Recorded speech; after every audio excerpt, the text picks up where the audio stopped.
pessoal, tudo bem? Hoje a gente vai começar a gravar uns vídeos de ajuda para Sísmica 2 aí.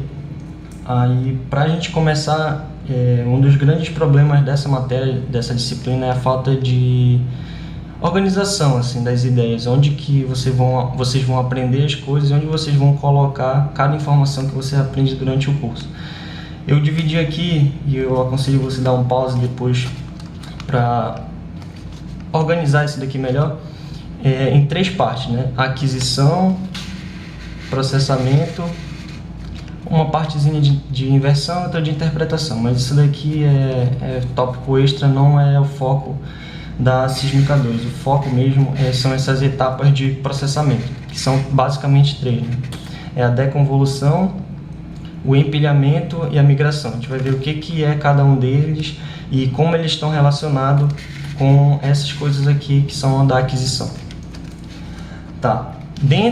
Depois que você anotar esse esquema de aquisição, processamento, inversão e interpretação, você anota o esquema desse jeito aqui também, porque aqui vai começar a lembrar você sobre o que a sísmica faz, né? Se a organização padrão é uma organização fixa, né, que é aquela que a gente já conhece, fonte de um lado, vários receptores, você explode uma fonte e capta em vários receptores, né? Esse daí é o padrão. A gente sabe que, eu vou presumir que você já sabe como é que a gente adquire os dados. Só que uma coisa que é bem complicada, as pessoas confundem, é o que é gather, né? Nada mais é do que uma organização do dado que você já adquiriu. Você tem uma aquisição fixa, já é padronizada, e depois você organiza da maneira que você quiser. Você pode organizar em common shot, que é esse esquema aqui. Ó, depois que você adquirir os dados, você pode pegar todas as fontes que pegaram todos os receptores que captaram esse tiro da fonte. A gente chama isso de common shot. Ou a gente pode fazer o contrário também. A gente pode pegar todas as fontes que explodiram e foram detectadas em um só receptor. A gente chama isso de common receiver gather. Aí tem uma também que é bem famosa, que a gente organiza assim, ó, todos os pontos, todos os traços que iluminam o mesmo ponto médio. O que é o ponto médio? É a distância aqui entre fonte e receptor dividido por 2, né? Então, todos os traços que iluminam o mesmo ponto, que são referentes ao mesmo ponto, no mesmo ponto médio, a gente chama isso aqui de CMP. Tá? Esse aqui é o common shot, esse aqui é o common receiver gather. Esse daqui a gente pode organizar de uma outra forma também os dados. A gente pode organizar na forma que as fontes e os receptores iluminam o mesmo ponto em profundidade. Uma coisa interessante aqui, esse cara aqui a gente chama de CDP, Common Depth Point, né? Que ilumina o mesmo ponto em profundidade. Aí percebe que nesse caso, quando os refletores são horizontais e planos, eles são iguais. O CMP é igual ao CDP. Agora, quando eu tenho refletores inclinados, o CDP vai ser diferente do CMP. Ó, perceba que ele ilumina o mesmo ponto em profundidade, mas o ponto médio não é o mesmo ponto médio. O ponto médio seria mais ou menos aqui desse, o ponto médio seria mais ou menos aqui desses outros dois aqui. Então o CMP não é igual ao CDP. Tá, isso aqui só é forma de organizar o dado. Já bati, entre aspas, a foto da subsuperfície, já dei o tiro e agora eu só estou reorganizando. Isso aqui é uma forma de reorganizar. Para que serve isso? Porque às vezes é melhor ver refração em common shot gather, às vezes é melhor para ver onda primária. A gente faz os primeiros pickings aqui. Uma outra forma também muito comum e é usada para o empilhamento é essa aqui, essa organização CMP. Por quê? Porque como esses traços estão iluminando o mesmo ponto em profundidade, nesse caso aqui, iluminando o mesmo ponto médio, perdão, esse ponto vai ser iluminado várias vezes, o que vai aumentar a relação sinal-ruído, e isso vai ser usado para empilhamento. Então, entender isso daqui serve para os passos de empilhamento e processamento também, em geral. Tá. A primeira coisa que tem que entender sobre a Terra é que a Terra ela se comporta como um sistema. Aí para entender o que é um sistema, eu vou colocar o conceito de sinal e sistema aqui. Tá, o que é o sinal? No caso é a explosão. A gente explode e pode ser a dinamite, pode ser o vibrossize lá, pode ser o airgun. A onda se propaga, ela passa pelo sistema e depois eu tenho um sismograma. Então, basicamente, o que é um sinal? Um sinal é algo que pode ser dependente do tempo, do espaço e pode ser mensurável também. A gente usa função para representar os sinais, né? Nesse caso aqui tem uma função que representa o sismograma. Aí o que é um sistema? Pode ser um aparato, uma entidade que eu posso distinguir o sinal de entrada e outro sinal de saída. Por exemplo, eu entro com o pulso sísmico, eu entro com a wavelet, essa wavelet interage com o meio, que no caso é a Terra, e sai o output, que é o sismograma. Então, alguns conceitos importantes dessa teoria de sinais aqui, se já é análise de sinais, é que a Terra se comporta como um sistema linear. Por quê? Porque quando eu explodo, a onda se propaga, esse campo de onda, exceto perto da fonte, essa onda, essa fonte, essa explosão não interfere a rocha, né? Por exemplo, ela não é suficiente para me deformar a rocha ao redor, a não ser bem próximo da fonte, onde há uma mudança de estado físico, às vezes, da própria rocha, mas longe da fonte, o que acontece? A onda se propaga, o campo de pressão, velocidade se propaga aqui, aí ocorre uma vibração, mas no final das contas a Terra volta para o seu estado original, ela não sofre deformação, tá? Então, por isso que ela é considerada um sistema linear. Ela é considerada também um sistema invariante no tempo, por quê? Porque se eu explodir agora e captar, vai demorar, sei lá, 1 segundo entre a explosão e receptor. Explosão e receptor demorou 1 segundo. Agora, se eu explodir 2 segundos depois, era para me captar no receptor 2 segundos depois, né? Certo? Porque da explosão até o receptor, digamos que leve 1 segundo. Se eu explodir 2 segundos depois, com mais 1 segundo que vai demorar para se propagar, vai demorar o quê? 3 segundos para chegar aqui. Então, o que é um sistema invariante no tempo? É que se eu atrasar, se eu der um delay no input, vai dar um delay no output. Um exemplo de sistema não invariante é, por exemplo, a gente entra no ônibus, né? Quando a gente entra no ônibus, se a gente entrar 7 horas, a gente chega na UFPA 8 horas. Se a gente entrar no ônibus 7h15, a gente não chega 8h15, a gente chega 9 horas. Então, é um sistema não invariante. Tá? A Terra também é um sistema causal. O que é o sistema causal? A Terra só responde depois que tem a explosão. Eu explodo depois que vem o sinal no receptor. Não vem o sinal antes de eu explodir, entendeu? Um sistema não causal, por exemplo, é quando, sei lá, tua mãe vai te bater lá, aí tu já chora antes dela te bater. Então, isso é um sistema não causal. Tá? Aí, para que serve isso aí? Para que serve esses passos aqui que eu coloquei do processamento? Que basicamente o conceito de sismo K2 é você entender o fluxo do processamento, né?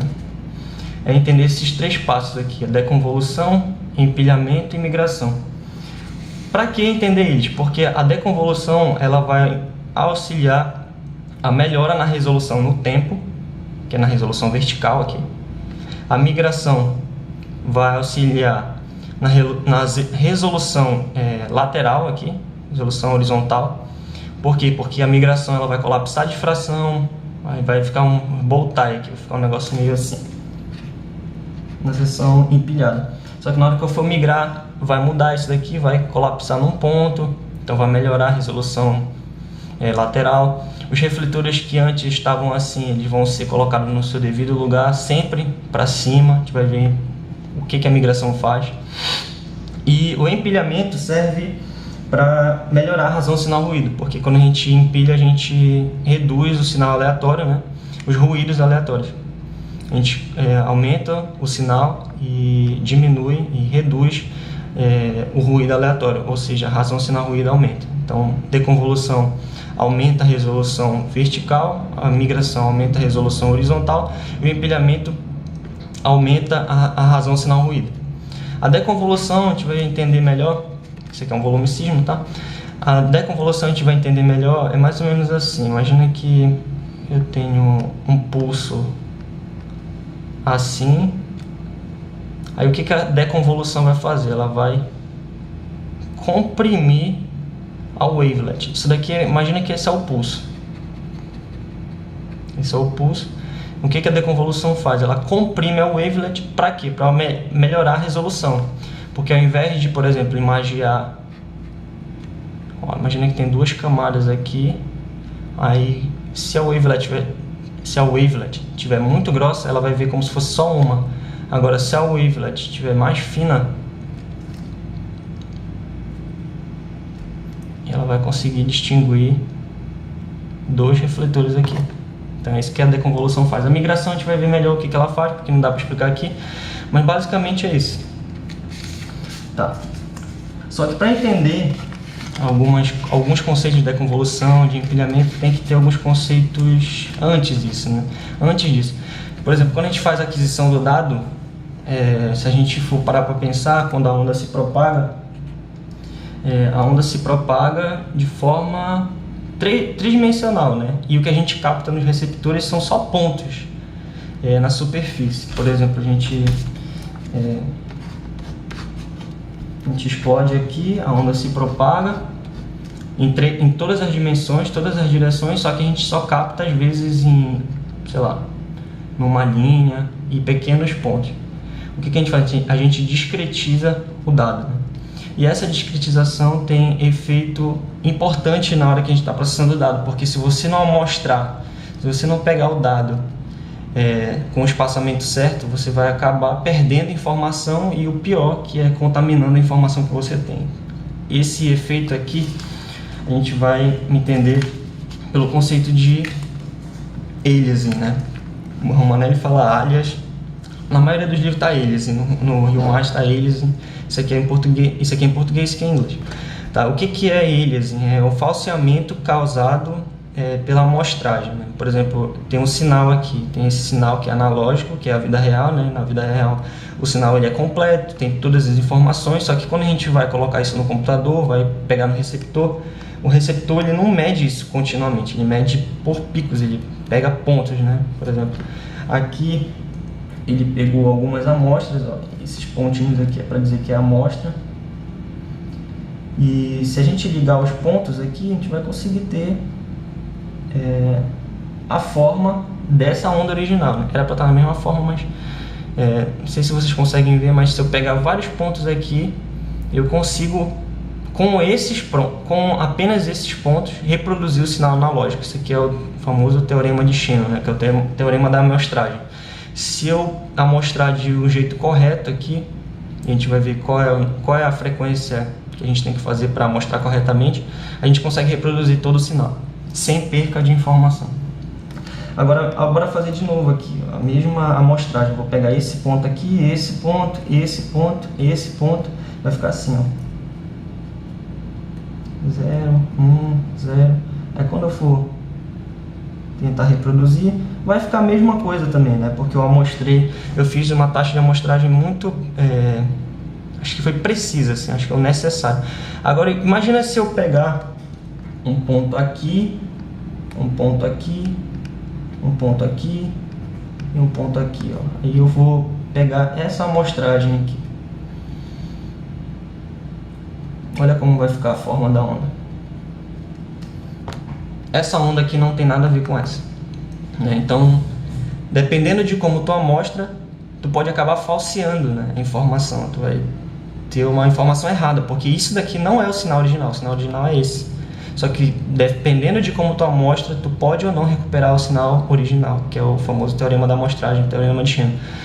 Então, se você amostrar errado, vai perder informação. E o pior não é perder informação, é que a informação que você tem ainda vai ser contaminada por outras, né, que vão ser periódicas, que a gente vai ver aqui já. Que é o seguinte. Então, qual deve ser essa frequência de amostragem, né? A frequência de amostragem, ela deve ser maior ou igual a 2 vezes a frequência máxima do sinal. Por exemplo, se a frequência máxima do sinal for, sei lá, 100 Hz, se a frequência máxima for 100 Hz, então, ó, vamos dizer que isso aqui é 100 Hz. Então, eu não posso amostrar 100 Hz, de 100 em 100 Hz. Eu tenho que amostrar em 200 Hz, porque eu vou conseguir amostrar aqui também. E com isso, eu vou conseguir reproduzir o sinal. Tá bem simples aqui, mas basicamente é isso. A frequência de amostragem tem que ser maior ou igual a 2 vezes a frequência máxima do sinal para eu poder pegar todos os pontos e conseguir, com apenas esses pontos, reproduzir todo o sinal. E o limite entre pegar a frequência certa, que é essa frequência aqui, essa frequência de amostragem correta, e o limite entre a frequência errada, a gente chama de frequência de Nyquist, que é a máxima frequência que eu consigo recuperar sem perda, né? Que eu calculo assim, que é 1 sobre 2 ΔT. Esse ΔT é a taxa de amostragem. Geralmente nos dados sísmicos, essa taxa de amostragem é 4 milissegundos. Então, se por exemplo eu colocar aqui, vamos dizer que a taxa de amostragem, a taxa com que eu vou medir é 2 milissegundos. Se eu colocar na fórmula vai ficar assim: Fn, que é a frequência de Nyquist, é igual a 1 sobre 2 milissegundos. Vai ficar 2 vezes 10 a menos 3, vai ficar 1000 dividido para 4. Fn é igual a 250 Hz. O que isso significa? Significa que até 250 Hz eu consigo recuperar esse sinal perfeitamente, sem aliasing, sem perca de informação, sem falseamento devido à amostragem. Agora, se for 251, eu já não vou conseguir captar esse sinal e eu vou perder as frequências acima de 250, entendeu? Então, essa frequência de Nyquist é o divisor de águas entre a informação boa, né, e a informação que é perdida, né, que a gente vai ver depois que essa informação que, além de ser perdida, ela volta para o espectro de frequências e acaba contaminando as baixas frequências lá, tá? Então, a gente pode também colocar a frequência de Nyquist em função da frequência angular, né? Frequência é igual a 2πf, frequência angular é igual a 2πf, a frequência de Nyquist angular é 2πfn, e 2π, esse 2π aqui, dividido por vezes Fn é 1 sobre 2 ΔT, que é a taxa de amostragem. Eu corto esse cara aqui, vai ficar a frequência angular de Nyquist é π sobre ΔT. Geralmente algumas questões dá para você fazer por aqui. Você não precisa calcular a frequência de Nyquist, você calcula isso daqui e depois acha a frequência de Nyquist. Tanto faz, não importa isso aí. Aí outra coisa também importante é lembrar que, essa que vocês lembram, né? Velocidade é espaço sobre o tempo. Velocidade também é o inverso da vagarosidade, né? É igual a 1 sobre vagarosidade. Então, se eu passar o tempo para cá, vai ficar ΔT igual a P vezes ΔX. Aí, onde tiver ΔX, ΔT, eu vou substituir por P ΔX. Aqui, ó, onde tiver ΔT, eu substituir por P ΔX. Isso daqui também é frequência de aliasing, só que agora, ao invés de temporal, é espacial. Essa daqui a gente consegue controlar muito bem no receptor, mas às vezes isso daqui, que é aliasing causado por o espaçamento inadequado entre os receptores, isso aqui a gente não consegue contornar. A gente tem algumas técnicas de colocar uns traços zeros entre as estações, mas isso daí é mais pra frente. Mas eu quero que vocês lembrem que tem falseamento tanto no domínio da frequência como tanto por causa da amostragem quanto por causa das medidas, né? Que se elas não forem bem espaçadas, o que geralmente são bem esparsas, às vezes 50 metros aqui, aí você acaba tendo falseamento devido ao mau posicionamento dos receptores, entendeu? Então tem frequência de Nyquist temporal e frequência de Nyquist espacial, tá? Agora, para que serve isso daí, né? Para que serve essa frequência? Porque tem um filtro famoso que é o chamado FK, né? Que eu vou fazer o seguinte, eu vou pegar esse dado aqui, ó, perceba que aqui em profundidade é o tempo, que geralmente é a seção sísmica, e aqui é x, né? Pode ser offset, pode ser só afastamento mesmo. Aí eu vou colocar aqui algumas ondas, né? Por exemplo, essa onda aqui, em rosa aqui. Tem uma outra onda aqui, deixa eu ver. Essa onda mais aqui. Essa aqui seria a reflexão, essa daqui seria, sei lá, uma onda direta. E o que a gente faz na prática? A gente pega a seção, faz a transformada de Fourier no tempo, aí vai para a frequência, depois a gente faz a transformada de Fourier aqui no domínio dos espaços, que vai para número de onda. Então faz a transformada de Fourier no tempo, vai para F, e faz a transformada do espaço, vai para K, que é o número de onda. K. F, Q, tá. Aí, o que é importante desse filtro aqui é que esse evento aqui, esse evento linear, vai ser mapeado como um evento, agora que vem a dica, né? Como um evento perpendicular a esse saindo do zero, no domínio FK. Então, eu vou por FK aqui, saindo do zero, esse mesmo cara aqui, ó, vai aparecer bem aqui. É só passar uma linha perpendicular aqui, saindo do zero. Agora, esse evento aqui tá quase horizontal, né? Tá quase horizontal. Ele vai ser mapeado nesse outro domínio mais ou menos perpendicular. Então, o negócio perpendicular vai ser uma reta assim para cima, uma reta vertical, que vai ser esses caras aqui. Esse cara que está variando o ângulo, que pode ser ou não uma reflexão, também pode aparecer como uma sombra aqui. Então, tá variando aqui, parece variando aqui, tá variando aqui, parece como uma sombra aqui. Esse cara que tá vindo uma reta aqui, vai aparecer um negócio perpendicular ali no domínio partindo do zero. E esse cara aqui que tá quase horizontal, vai aparecer um negócio perpendicular também saindo do zero, tá? Uma coisa legal de ver aqui é que, tá vendo esse cara pontilhado aqui? Provavelmente, não sei se vocês lembram daquela seção do professor Lorenildo, que fica o que ele chama de ground roll, né? Que são as ondas de superfície que tem bastante amplitude e baixa velocidade. Aí o que acontece? Esses caras aqui, esse pontilhado aí, no domínio FK, esse cara aqui, vai aparecer um negócio perpendicular no domínio FK, que é um negócio assim, ó. Então vai ficar um negócio aqui assim, perpendicular. E percebe que isso daqui, ó, tá repetindo aqui. Isso daqui no domínio FK é ilhazinho, tá? Então, o que está acontecendo aqui é falseamento. Daqui para cá está acontecendo falseamento. Por quê? Porque não foi mostrado direito. E agora, como eu consigo mapear esses eventos aqui, eu posso chegar aqui e passar uma borracha. Posso apagar isso daqui, apagar isso daqui, e esse ground roll vai sair daqui, né? Então, é para isso que serve essa ideia de ilhas e esse filtro FK.